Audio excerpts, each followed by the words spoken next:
کسی بادشاہ نے اپنے ملک کے سب سے بڑے پینٹر کو حکم دیا کہ ایک فرشتہ اور ایک شیطان کی ایسی تصویر بنائے جو اس کے دور کی سب سے بہترین ہنرمندانہ اثر کے طور پر باقی رہے۔ پینٹر نے اپنی جستجو کا آغاز کیا۔ وہ اس تلاش میں تھا کہ اسے کوئی ایسا شخص ملے جو واقعی طور پر فرشتہ کہلانے کے لائق ہو، چونکہ اصلی فرشتے کو وہ دیکھنے کے قابل نہیں تھا۔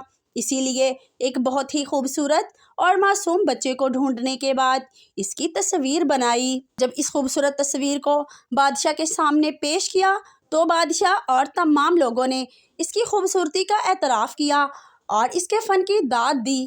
اس کے بعد پینٹر نے مختلف شہروں کا سفر کیا تاکہ کسی ایسے بندے کو ڈھونڈ سکے جو ایک حقیقی شیطانی چہرے کا مالک ہو۔ ملک کے مختلف جیلوں میں موجود مجرموں کو دیکھا، لیکن اسے کوئی ایسا شخص نہیں ملا، کیونکہ اس کی نظر میں سب اللہ کے بندے تھے۔ اگرچہ انہوں نے بعض غلطیاں بھی کی تھیں، تلاش کرتے کرتے سالوں گزر گئے لیکن اسے کوئی نہ ملا۔ 40 سال بعد جب بادشاہ نے احساس کیا کہ اس کی عمر کے آخری ایام ہیں تو اس نے پینٹر کو بلا کر کہا کہ کسی بھی صورت میں تمہیں جلد از جلد اس تصویر کو بنانا ہی ہوگا تاکہ میری زندگی میں ہی یہ کام سر انجام پائے۔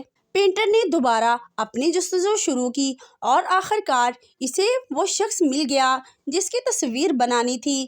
ایک مست بدصورت مجرم اپنے لمبے لمبے گندے بالوں سمیت کسی مخروبہ میں کھڑا تھا۔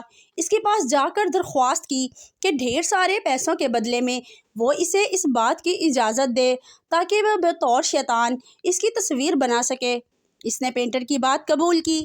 تصویر بنانے کے وقت کہ وہ شخص رو رہا ہے جب علت جاننے کی کوشش کی تو اس نے بتایا، میں وہی معصوم بچہ ہوں 40 سال پہلے جس کی تم نے فرشتہ والی تصویر بنائی تھی۔